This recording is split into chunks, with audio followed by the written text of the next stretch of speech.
Hey folks, Rex Bear here with Leak Project. Thank you everybody for joining us this edition.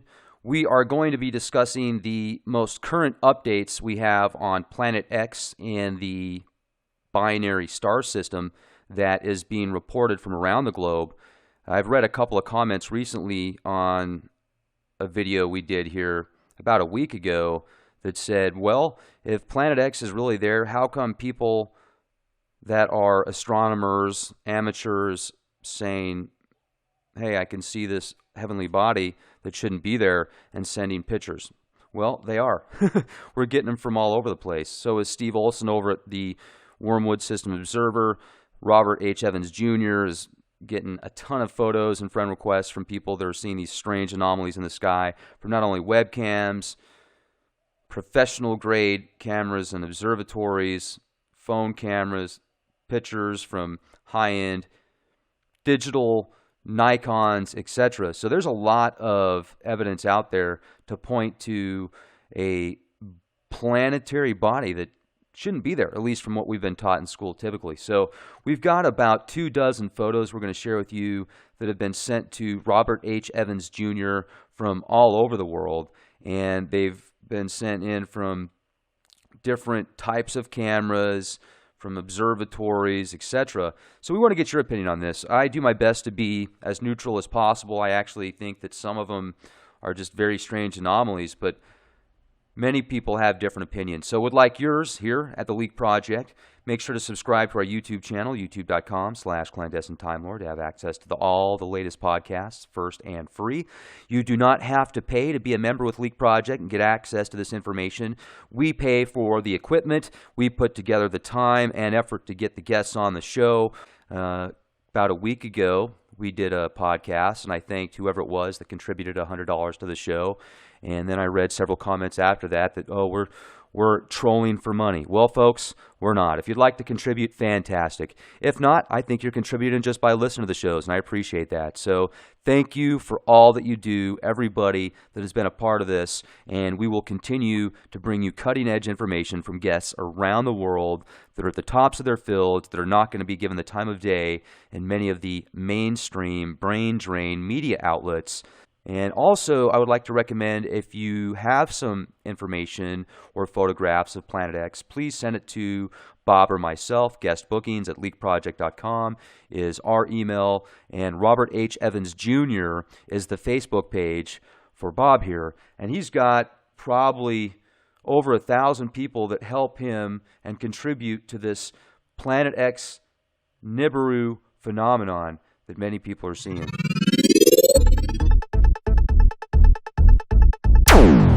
Doing okay, thank you. That's great to have you. Now, this first picture that we're looking at here, what is this? Well, this one photograph we're looking at, I forgot exactly where my friend said it was taken. I think it's up in the Soviet Union, somewhere around over there, where you're seeing our sun, which is just to the right.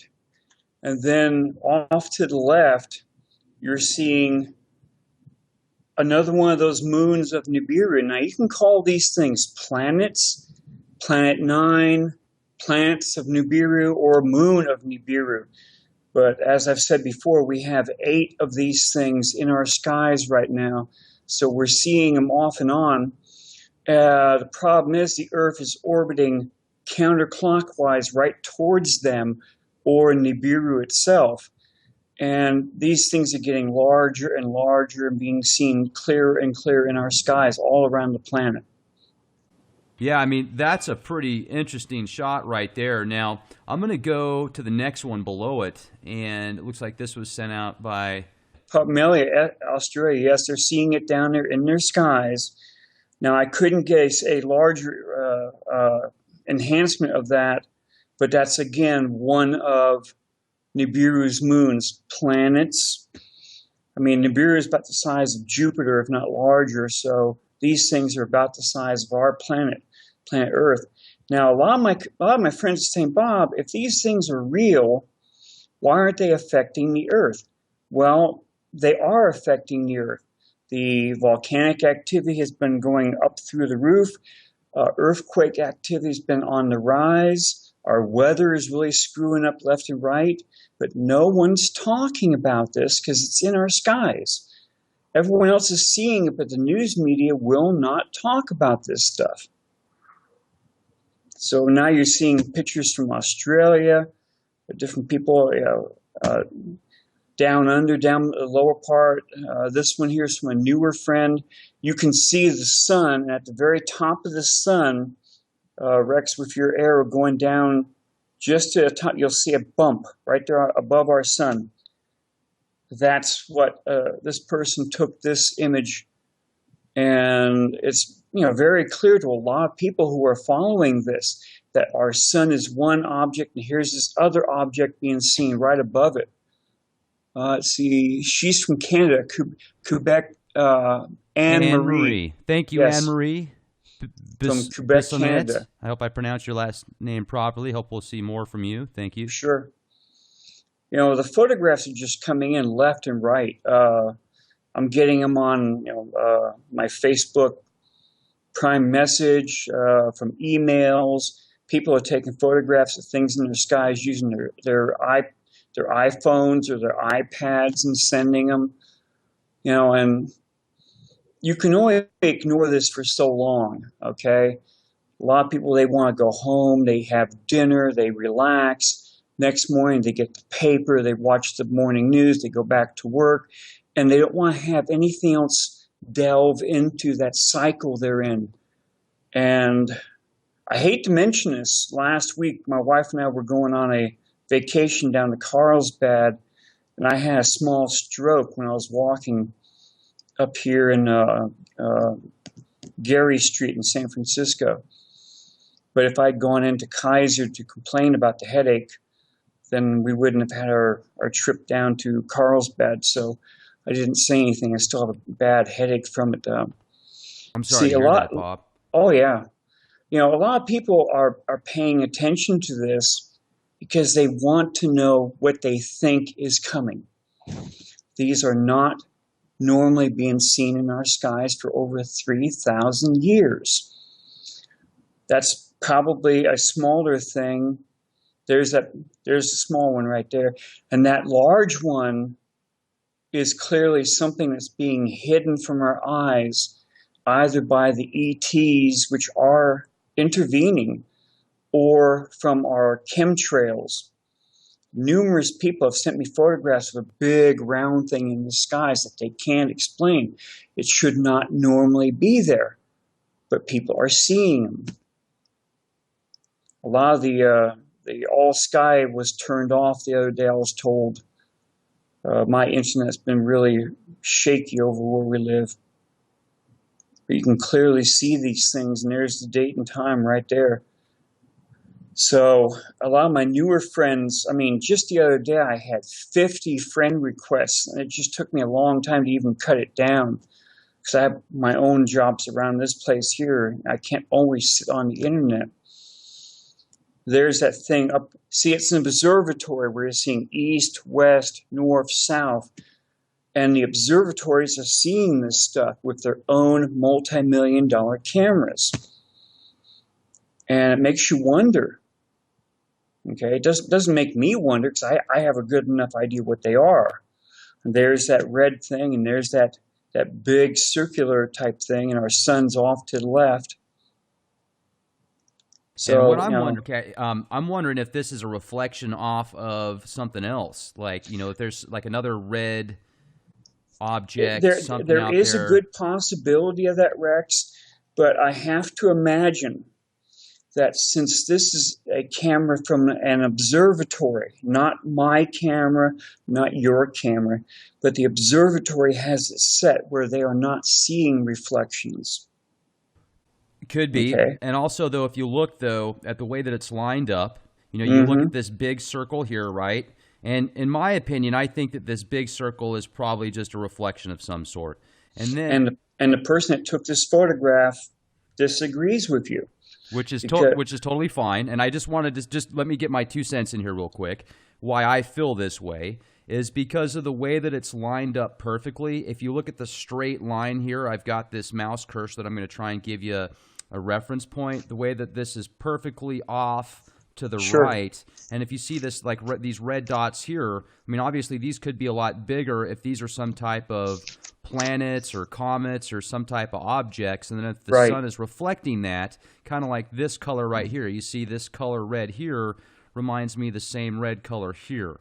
So, I mean, it could very well be, like you said, some type of moon or object that's being cloaked somewhat with the chemtrails. I mean, I wouldn't put that past. I'm just looking at another alternative.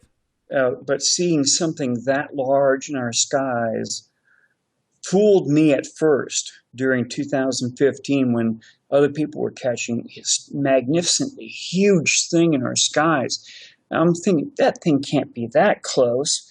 But then the person that caught the photographs over Florence, Italy on January 8th clearly showed something that big on Italy's horizon.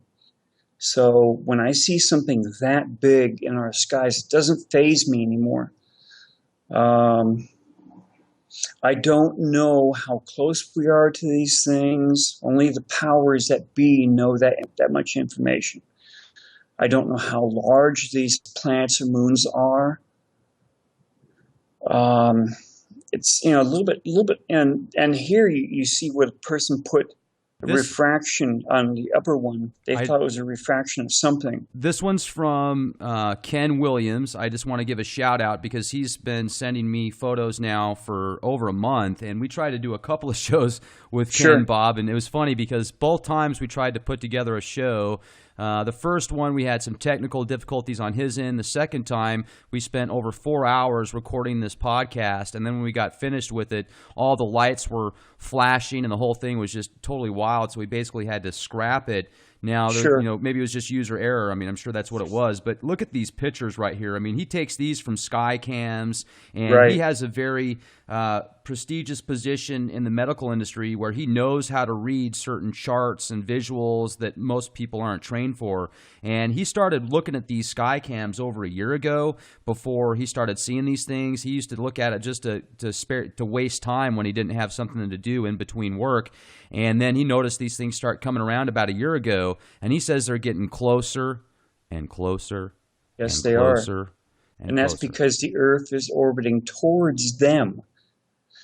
Nibiru and its moons or planets is on a clockwise orbit through our system and out.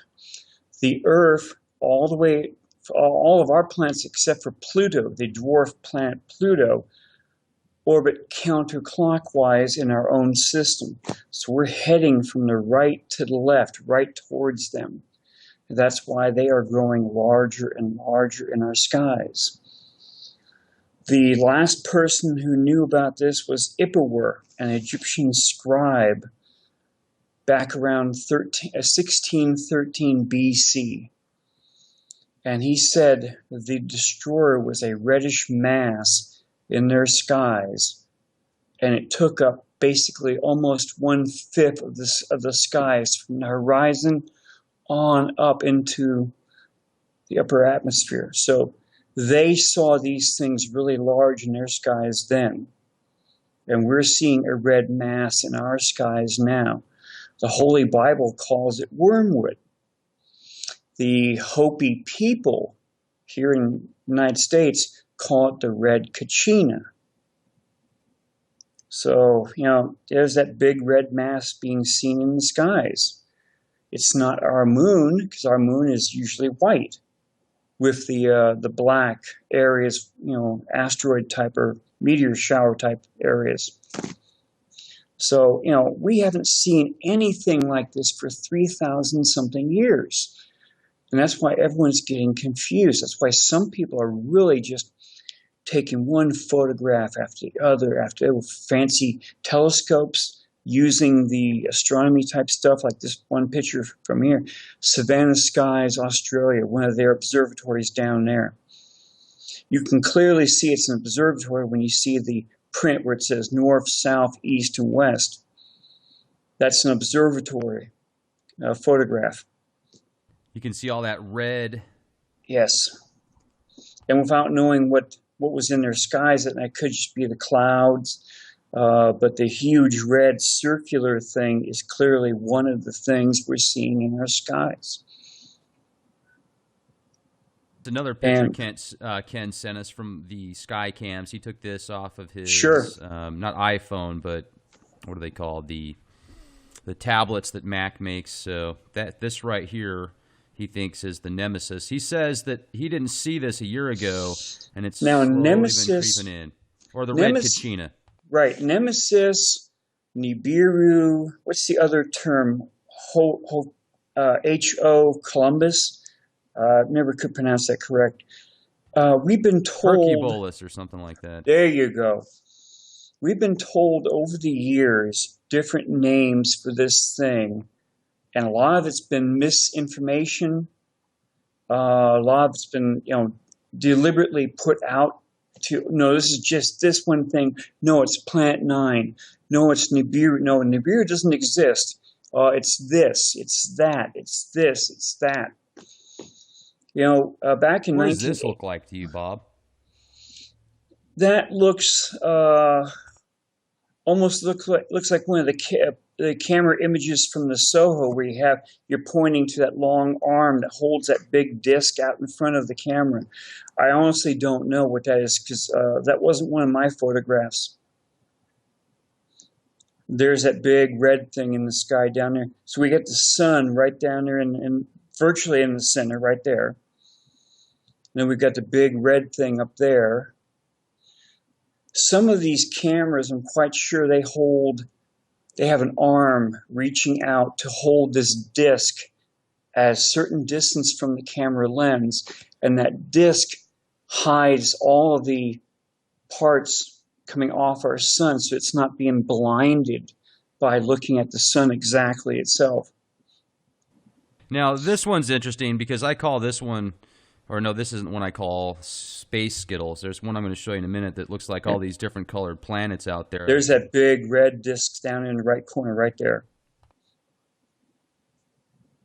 Just like we talked a little while, yes, we've seen between 5 and 6 of these things in our skies since 2015 with our own eyes. But we leaked the fact that our northern observatories have known and show right now that there are 8 objects being seen in our skies that we cannot see. So they're keeping it very quiet. They know there are 8 things other than our moon up in the skies. So look at this red dot right here. See it? I see it. Okay. And then look straight ahead and virtually a straight line there. You've got the red, obviously what you think is the red Kachina, or this big moon or something. Right. Now, could it possibly be a reflection off of this red dot right here, which could possibly be the moon or something else? Because I can't put a reference point to that size of how big it is. This is not one of my photographs, probably from your friend. I have to assume, and the assume part everyone knows what assume stands for. We have to assume that everyone is looking at these images and they're looking for that fake image or the Photoshop image or the other image that we're putting it forward as this, and they're just waiting for us to show something that they can clear. Here, he's showing pictures that are fake. There's flares, there's lens flares here, there's Photoshop here, there's whatever here. And I'm quite sure your friend would not have sent you this photograph if it was fake. I mean, I don't think that he did any Photoshop. That's not at all what I'm getting to.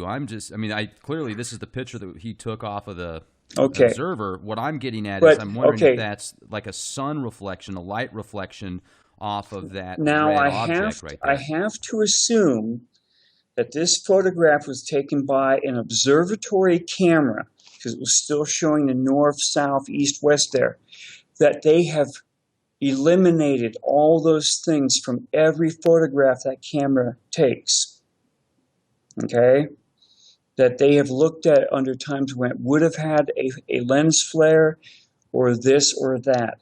because these cameras are in an observatory up on top, and they have to make sure these photographs are spec perfect.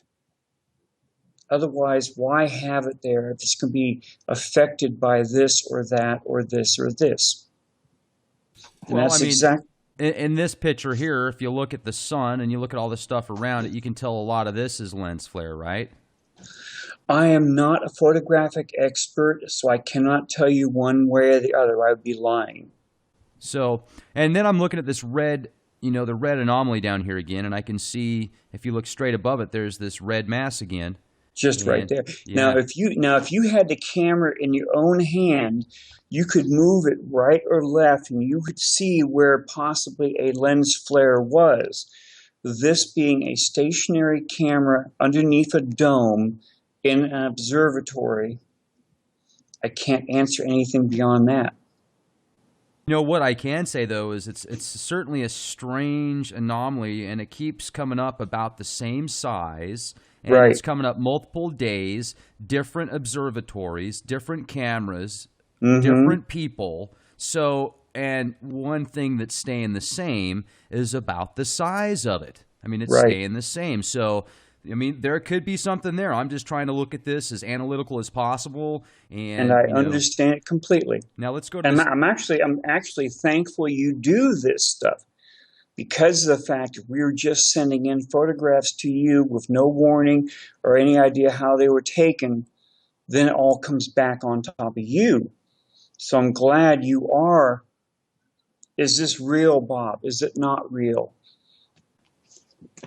Well, I mean, here's the thing: is we gotta be, because there's been pictures that I've gotten before that I looked at first and I said, that's pretty freaking cool. And then I've done some research into it, and there's been several pictures that I found, and I've been able to debunk them personally. Sure. So I think that's one thing that I might do here one of these days, is do a show on all of those pictures that look so cool, but you can show, hey, no, it looks good, and people had the right intents. They weren't trying to put a veil over anybody, but what they didn't know is this is actually an anomaly that causes that to look like a planet. But here's a pretty cool picture too, Bob. Look at this one. Now, this one I'm a little bit leery of, because you have a Nibiru right there with an arrow.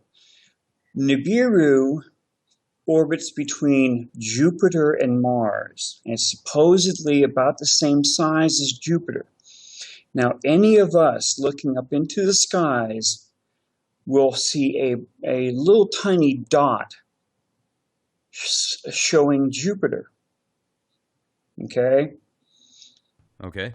Now, supposedly, Nibiru has swung down through our system at about a 35 to 40 degree angle, has already gone around our sun, and is on its way out at this point in time. So pointing to whatever there, I honestly don't know if that's what we're seeing. I am not an expert on this.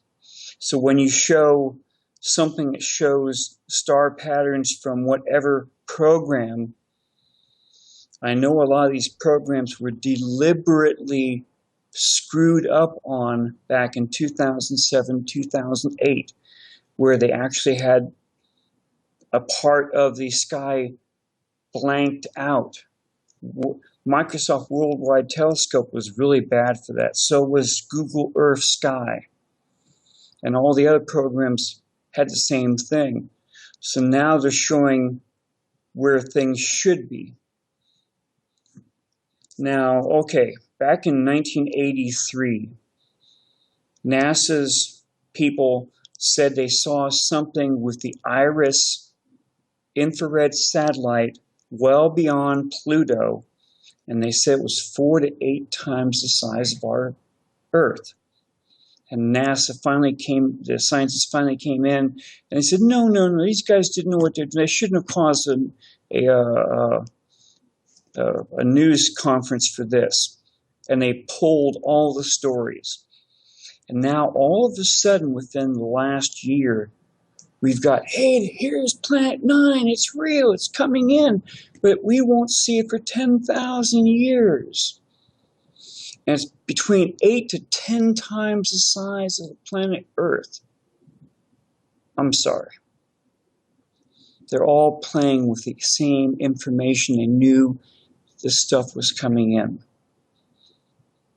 We are seeing 8 things, whether they are called planets of Nibiru or moons of Nibiru. They all have different colors to them, and we're seeing them in our skies. They're not 10,000 light years away. They're here. How close are we going to get to them? See, either the red one has a very strong electromagnetic pull, gravitational pull, or all of them possibly in an alignment, which would really play heck with the gravitational pull. These things have caused at least 3 pole shifts, or the proper terms called Earth crustal displacement, where the Earth's crust shifts over the mantle. Okay? Where the Earth's crust is a very thin crust compared to the rest of the planet Earth. And the mantle, then the inner core, is underneath, and they're liquid-like. So the hard crust can supposedly, in theory, shift over the mantle. And that's what everyone, or at least Norway, China, they've all been preparing for, because they think the continents are going to be in new positions. In the movie 2012, the new North Pole was up in Wisconsin, United States, but it also caused a magnetic pole reversal, which the scientists said, no, that's the South Pole now.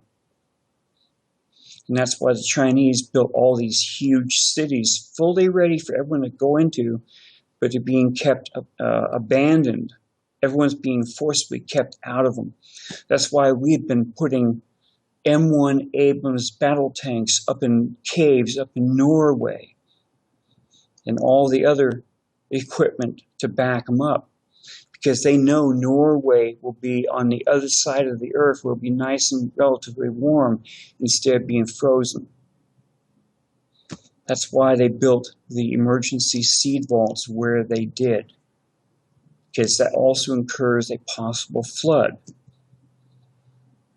And if fire from the sky comes down, just like the Bible said it did, just like Ippelwer said it happened, then they have all the seeds to replant everything around the planet Earth. New World Order. The New World Order loves you. Give your soul, just take the microchip and you'll be fed well.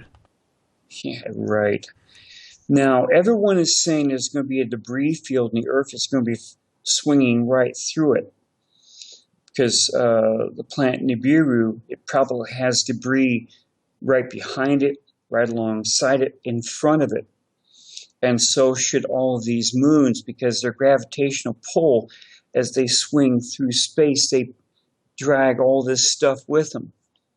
Now, during the Exodus, which was 1613 BC, Ippelwer, just like the Holy Bible said, a huge amount of rocks were falling from the skies, and they were destroying almost everything they were hitting. Mosai of China said the same thing for the same amount of days, usually about 10 days, when all these rocks came down out of the skies. So yes, we will be going through the Earth will be going through their tail of debris. Now that one there, if you look very closely at it, you can almost see stripes on it. Now the stripes, The only one I've seen that has stripes is that one that was first seen over Antarctica. And then my friend Sharon, she caught it in her skies over Illinois. And very clear, it made it look very nice and blue in our skies with black stripes.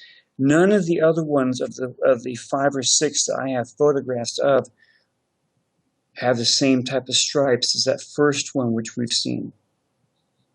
So, and look how big it is in the skies right there. Now, some of the people down there around near Sumatra, they've actually caught two suns rising at sunrise, and they're both the same diameter in their skies, which means whichever one of the moons they were seeing was very large. And a lot of the webcams, they've been turning them off. You can just see the dot next to our sun over there on that left side. You can see like a round dot right there. Dill Shout Martin. out to Dill Martin. Thank you, Dill. Yeah, a lot of people they know people are watching it, and they're looking through the webcams looking for it, and they're seeing it left and right.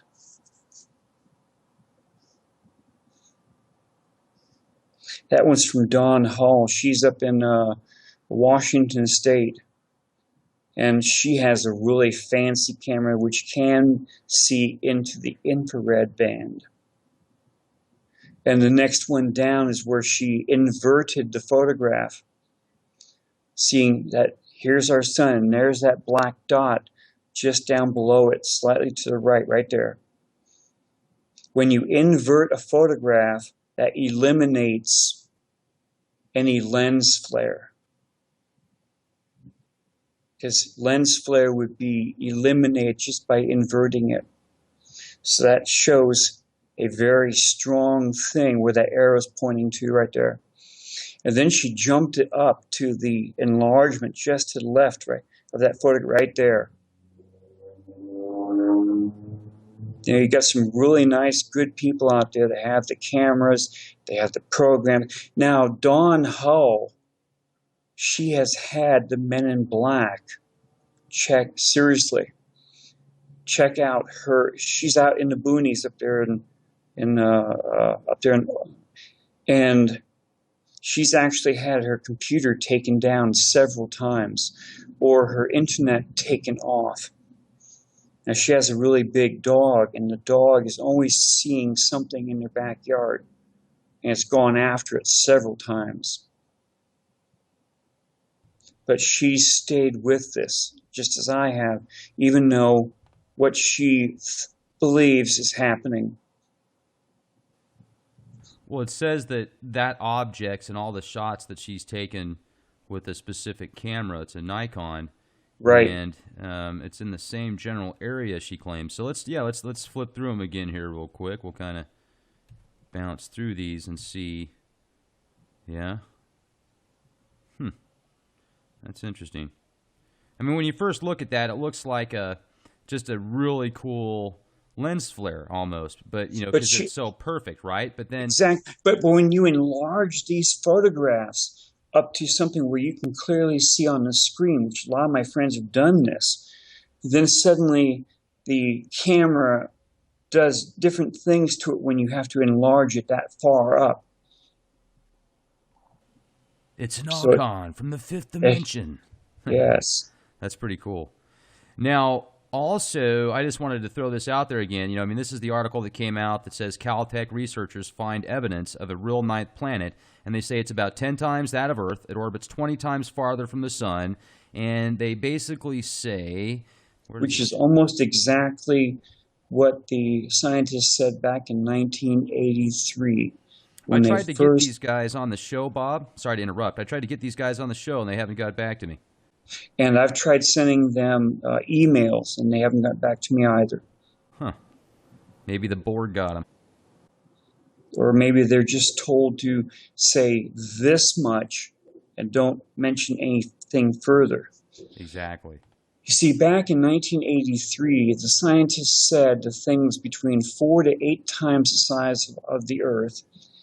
And NASA knew in 2009, when they leaked information, that the Nibiru would be 20 astronomical units away from orbiting through our solar system on December 21st, 2012. And that's why no one saw anything at the end of the Mayan calendar. And my astronomer friend said, no, you're going to start seeing this about December of 2014. And that's when all the photographs started coming in. And now one of my friends has said that this thing will be very clear in our skies by June of this year. Now, these things have gotten larger and larger and larger in our skies. And that's because of orbital paths. The Earth is orbiting right towards Nibiru or these moons, and they're showing up clearer and clearer in our skies now, no matter what the chemtrails are trying to hide it with. And too many people are sending in photographs like that one right there, showing that big striped moon. And that thing is larger than our moon in that skies. I want anyone who sees this stuff to try and be prepared for it. When you're prepared, you will not freak out and panic. Because that's what the governments around the planet are actually counting on. That the population will start to freak out, panic, and then they'll be able to use martial law or martial law type laws against them. Now, one of my friends says to be prepared for this. No ifs, ands, or buts. If you're prepared, you have a fighting chance to be a survivor. Now, this thing has come through 3 times already now. And only those who survived were prepared for it. Now, I think I sent you one of the contacts over in Japan. They make these orange balls, which can hold up to 4 people. And they built these things after the large tsunami they had a couple years back. And I'm not trying to push this Japanese company's things, but if all you have is a couple moments notice to get into something that will float, then this thing has portholes, it has vents, it has a weight on the bottom part so you won't go rolling down like inside a huge bowling ball. I don't know how much they cost, but anything that can save your life, either by being a flotation device or something. Because I'm not surprised I'm seeing numerous things showing up on Facebook now saying, this is when the world ends. This is when the world ends. This is what's going to happen. I hate using dates because when that date doesn't happen, then I'm just a liar. Period. No ifs, ands, or buts. Well, that's good. I don't know what's going to happen. Okay, I can only go by ancient tales of what happened the other times this thing came through. The Hopis said that the 3rd Hopi world ended by water. That was Noah's flood. Okay? And that happened about 12,900 something years ago. Okay? Zaya Sudra's flood, if you listen to a different type of person. Then it happened again, but only partially during the Exodus, because during the Exodus, Emperor said that all the stars moved to new positions in the skies. The sun and the moon rose and set in new positions. That's a pole shift, earth crustal displacement. The Hopi prophecy said that at the end of the 3rd Hopi world, this thing also caused the Earth's rotation to reverse. And they're hoping that now at the end of the 4th Hopi world, it will reverse where it was back to its normal rotation. I don't know what the other Native American tribes have to say, and very few have mentioned any of this. So all I can do is go by ancient tales from the Chinese, to the Egyptians to say this is what happened during this last time. What have you heard from the Chinese? Mosai of China, in his book 5, said that for almost 10 days it rained rocks and sand from the skies. There was a time of intense heat. It caused many forest fires all over China. And then there was a time of intense cold, which they couldn't explain then. They said 3 gods came down and aligned themselves one warlord. And to punish the other warlords for not bowing down, this is what they supposedly brought down on everyone. That was from roughly 1600 BC. The ancient Greek island of Thera erupted and exploded right around 1613 BC. So that's a 13-year ballpark time to go from what Ipuwer set down to what Mosai of China set down.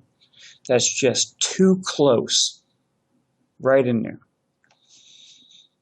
Ipuwer said volcanic ash was falling all over Egypt. Then when the pharaoh, which was a Hyksos pharaoh, not Egyptian pharaoh, when the pharaoh caught up with them up in the saltwater marsh, the pharaoh's troops went after the Hebrews, because Ipuwer says, and he uses the word Kebews, Kebews. Now, when you try and translate this thing over and over and over the years, that's where they put down what I call Kebews, Kebews.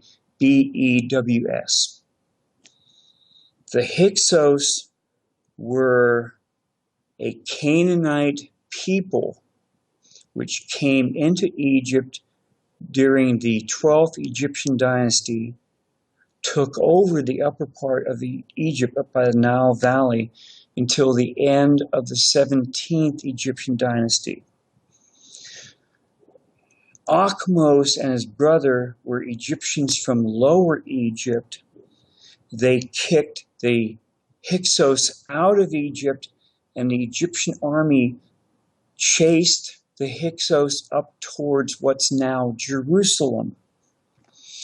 So, were there 2 exoduses, the Hyksos and the Hebrews, or was there only one exodus because they were both one and the same? Ancient history does not define one versus the other. They say the Hyksos were a Canaanite people. So I'm not trying to say one or the other. I'm just trying to say what ancient history says these people were. Akhmos in Hebrew means brother of Moses. So that backs up the Jewish ancient history, that yes, Moses was there. Akhmos was his brother. And no one wants to talk about it because it would set off the Muslims versus the Jewish versus the Christians. But a lot of the ancient astronaut shows are all mentioning it now. So this did happen. The Exodus did happen. And I have a date for it now because they actually found an olive tree on the island of Santorini, right at the base of all the ash, and they dated it to 1613 BC. Since Ipuwer mentions there was volcanic ash and that they heard a tremendous roar when they were up near the Mediterranean in a saltwater marsh, that's when the ancient island of Thera erupted and exploded. Now it's called Santorini. The only volcano I've been able to find that was erupting during that time was the ancient Greek island of Thera. So that's able to put that tremendous detail, the entire account of when the destroyer was first seen in their skies again. The interesting part is that before it was seen, they kept hearing what they called 10,000 trumpets in their ears. So anyone listening with their ears was hearing this weird sound of what they called 10,000 trumpets. Numerous people around this planet right now are hearing that weird sound in their skies. From Japan to China to Europe to over the United States. Bob, what is that weird sound we're hearing? Well, since I cannot hear it myself, I can only describe how it was heard before. And I'm putting the entire excerpts, which I typed from the Colbrin, saying exactly what they were hearing. And that sound did not disappear until the destroyer was not being seen in their skies anymore, which was up to about 2 weeks after when the sheet hit the fan. Because Akhmos became pharaoh somewhere around 1550 BC. And other tales said it was still dark. This smoke-like darkness was in the skies for almost 2 weeks after the destroyer disappeared from the skies. It was so thick they could not light campfires. It was putting out torches. I just imagine what it was doing to their breathing also. Geez. And that's what a lot of my friends on Facebook, they're pulling up the passages from the Bible. And they're saying that this happened then, describing how dark it was or what this happened or this happened. You actually have two accounts. One is an ancient Egyptian account. The other is from the Holy Bible. I'm not knocking one or the other. Being a researcher, I have to walk a very thin line on that sword. Here's the ancient account from the Egyptians, here's the Holy Bible, and they virtually match as a carbon copy of each other. Seems like there's a lot of parallels now with... There are too many parallels. Too many. You know, if you're one of those people that likes to put a thumbtack up on a big cork board from each account, they point towards something coming up. What makes it worse is that that's why the governments all around the planet built all these deep underground military bases. And these bases are about 2,000 feet underground. Georgia Guidestones said very clearly, never let the population go above 500 million again. That points to a 95% depopulation of the entire planet. I'm going to read off the Georgia Guidestones real quick because if sure, you read through them, the first one is obviously the kicker. You know, maintain humanity under 500 million in perpetual balance with nature. Mm-hmm. I mean, it sounds good. It sounds like a good idea as far as the balance thing goes, but certainly with 7 billion people, what are you going to do with the other 6.5 billion? You know, is there a spaceship we can put them in and go travel the stars? Probably not. But here, let's go through the next one.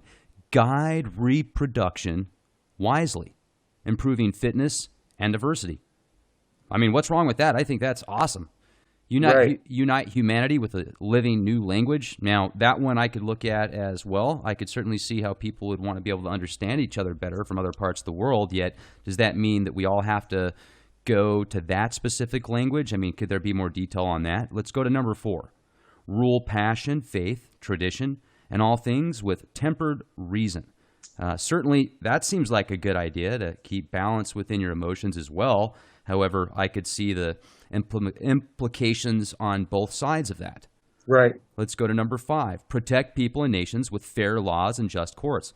Well, certainly fair laws and just courts, that seems like a fantastic idea. But who decides what's fair and who comes up with what's just?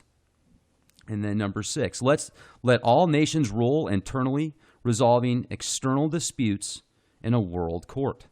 Well, that sounds world like court. That sounds like a lot like the one world government right there. And there will be one.